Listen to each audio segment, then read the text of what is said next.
Pozdravljeni.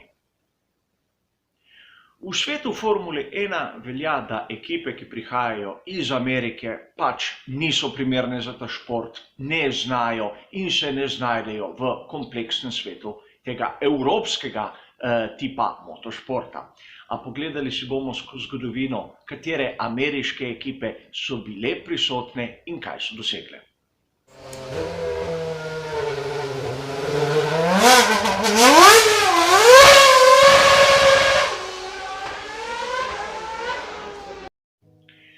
Preden začnem s tem kratkim pregledom vseh ameriških ekip in konstruktorjev v Formuli 1, dve kratki pripombi.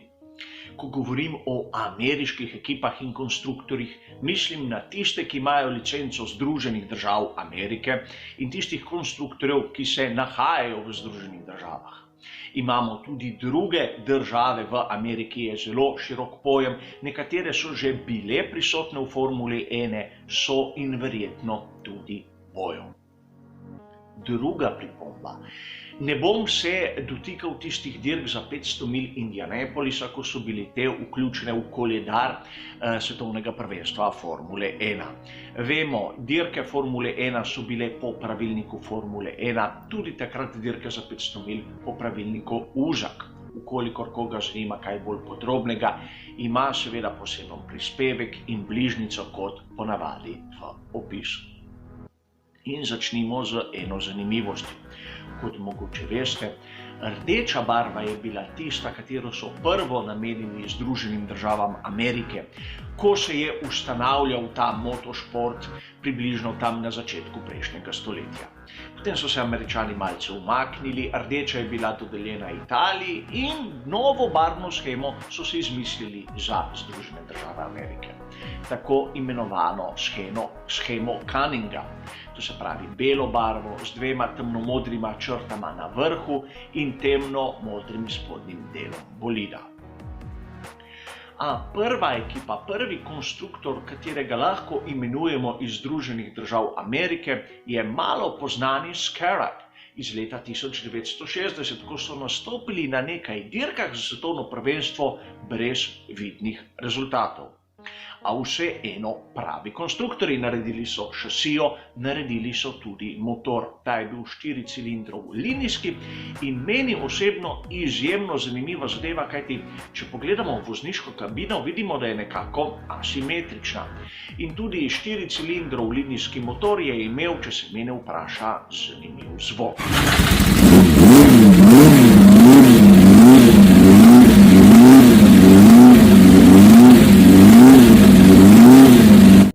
Drugi primer, mimo katerega ne moremo, je tisti znani North American Racing Team. Seveda, tu ne gre za konstruktorja, ampak v bistvu za ekipo, katero je imel ameriški zastopnik za Ferrarija. Od leta 1964 do 1969 se je pojavil na nekaterih dirkah za svetovno prvenstvo Formule 1. Najbolj zanimive iz našega vidika so tiste leta 1964, ko so imeli praktično material in voznike tiste tovarniške ekipe Ferrarija.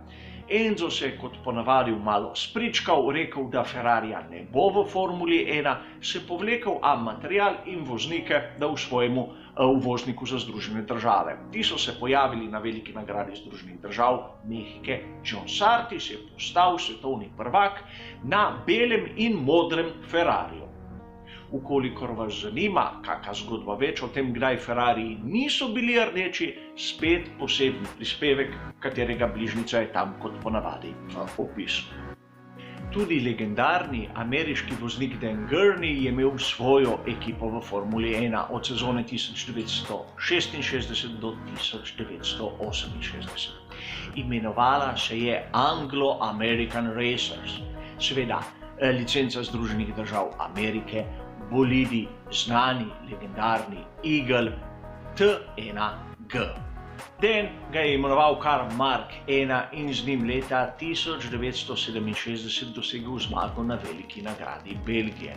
In tako se je postavil ob bok Bruceu McLarenu in seveda Jacku Brabhamu.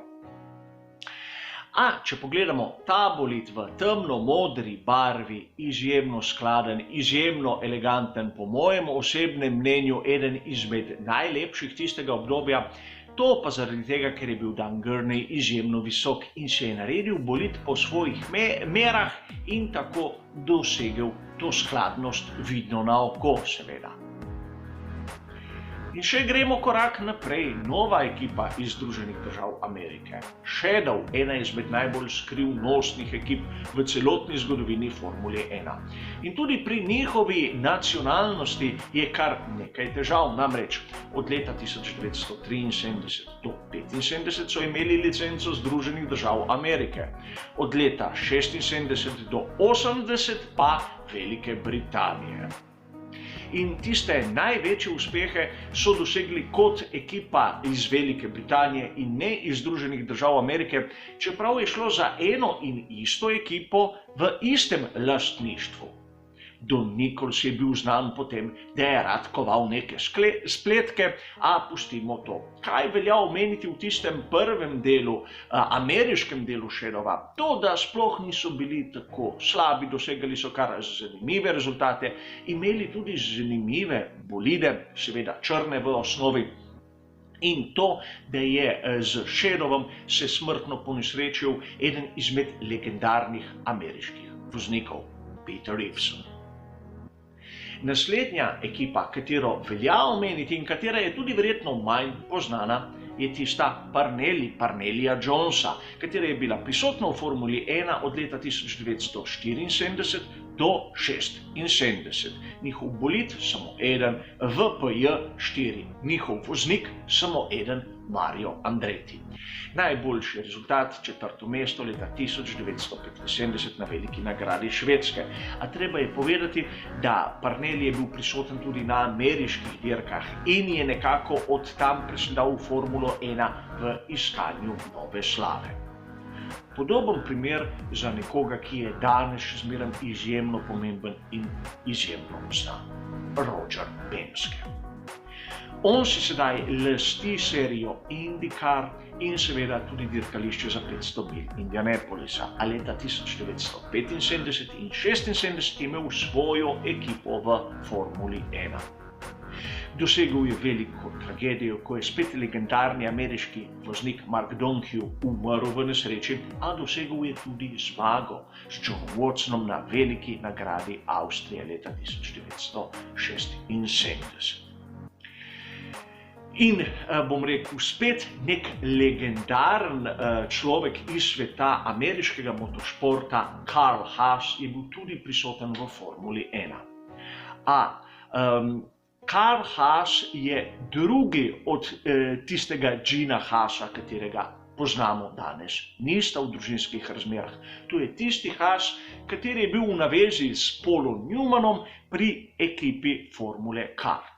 No, Carl Haas je imel ekipo Beatrice, Haas Lola z motorji Ford leta 1985 in 1986. Izjemno bogata ekipa, katera pa čez tisto 4. mesto na veliki nagradi Italije leta 1986 ni šla. Uporabljali so tudi motorje Hart na začetku, da bomo točni. In v bistvu so bili izjemno ambiciozni.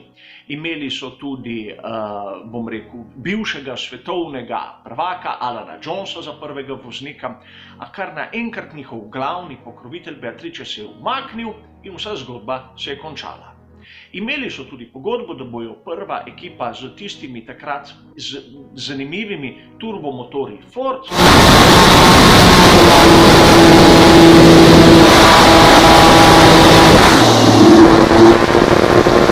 Kot sem povedal, ko je zmanjkalo denarja, so se praktično razpustili.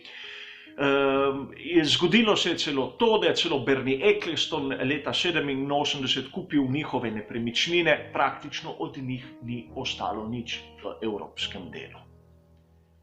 In preden končamo, je treba povedati še eno zgodbo, katera je zanimiva, in to iz leta 2010. Verjetno malo kdo izmed vas se spomni zgodbe imenovane USF1 ali USF1. Namreč postavila sta jo na noge Ken Anderson in Peter Windsor, znani novinar Formule 1, kot spet eno ameriško ekipo Formule 1. In seveda takih zgodb smo slišali res nešteto. A to so bili precej daleč. Namreč leta 2009 so celo podpisali pogodbo Concord. Leta 2010 bi morali priti v Formulo 1, a ni jih bilo od nekjer. Bila je, kot zgleda, samo zgodba, a od zgodbe do tega, da imaš bolid Formule 1, je pot precej dolga. In če se sprašujete, tisti napisi Haas na filmu, katerega gledate, to gre za CNC stroje, tiste stroje, katera dela podjetje Gina Haasa. In Gene Haas ima ekipo Haas v Formuli 1 od leta 2016. In seveda z več ali manj zanimivimi rezultati, kateri mislim, da bi bilo potrebno tudi malce izboljšati tokom let, kolikor se želi obdržati v Formuli 1. A ta zgodba še ni zapisana, videli bomo v naslednjih dirkah, v naslednjih sezonah, kaj se bo zgodilo. A videli smo, da Američani, državljani Združenih držav Amerike, ameriške ekipe v Formuli 1 imajo kar neko tradicijo, imajo tudi kar nekaj rezultatov, mimo katerih ne moremo.